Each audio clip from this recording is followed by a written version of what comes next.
আসসালামু আলাইকুম। হুজুর, আপনার কাছ থেকে একটা কথা জানতাম। কোনো মুসলমান দাড়ি রেখে যদি দাড়ি কোনো কারণে ফেলে দেয়, তাকে কি বলা যায়? ফাসেক। তা আমাদের কিছুদিন আগে এই যে ছাত্ররা আন্দোলন করছিল, উঠানা মেধা, এই আন্দোলনে আমাদের সাবেক সরকার যারা ছিল তাদের পতন হয়েছে। আমাদের প্রধানমন্ত্রী দেশ ছেড়ে পালিয়ে গিয়েছে। আর ওনার একজন উপদেষ্টা ছিল সালমান এফ রহমান। উনি দেশ থেকে পালানোর জন্য দাড়ি কেটে সদরঘাটে ট্রলারে করে পালিয়ে যেতে চেয়েছিল। গোয়েন্দার হাতে ধরা পড়ে। আইনমন্ত্রীও সাথে ছিল। আইনমন্ত্রী বলেছিল, আমাকে নেবেন, উনাকে নেবেন না। ওই যে উনি এলো সালমান এফ রহমান, দাড়ি কাইটা লাগছে, যেমন একজন যুবকের মতো দেওয়া যায়। অনেক এই যে কাজটা করলো হুজুর, আপনি কি মনে করেন? তারা তো এমনিতেই পাশে তাদের ব্যাপারে কি বলবো ভাই, দেশের মানুষ হয়তো ভালো জানে কি কাজটা করছে ভাই। খুব খারাপ কাজ। ধর্মের সাথে সে বেইমানি করছে।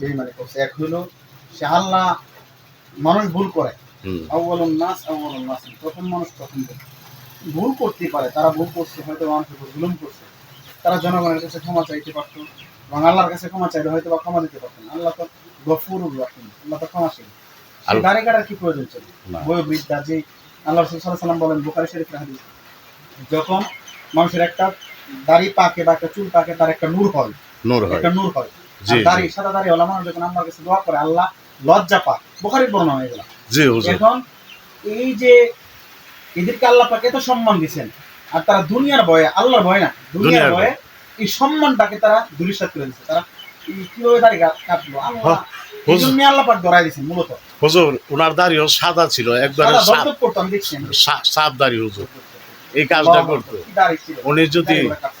উনি এই কাজটা না করে উনি যদি বলতো যে আমি অপরাধ করেছি, আমার কি শাস্তি দিবেন, দিয়ে দেন, হ্যাঁ, এটা বলতে পারতো মুসলমান হিসাবে। এত নার্সিং এর কাজ করছে, জাহান্নামী। আমার মনে হয় সে জাহান্নামী হবে। আমি আপনার মাধ্যমে এই কথাটাই বলবো যে মানুষ ভুল করুক, ভুল করতেই পারে মানুষ।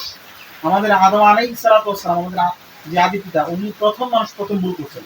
আমরা ভুল করতেই পারি, আমরা গুনাহ করতে পারি। আল্লাহ পাক এই বুখারীর এক বর্ণনায় আসছে যে মানুষ যদি দিনে 70 বার গুনাহ করে, অর্থাৎ 70 বার, দ্বারা উদ্দেশ্য হলো যে যতবারই গুনাহ করুক না, আল্লাহর কাছে যদি ক্ষমা চায়, আল্লাহ পাক ক্ষমা করবেন। আলহামদুলিল্লাহ, আল্লাহ পাক ক্ষমা করবেন। এখন আমার ভুল হয়েছে, আমি আল্লাহর কাছে ক্ষমা চাইবো।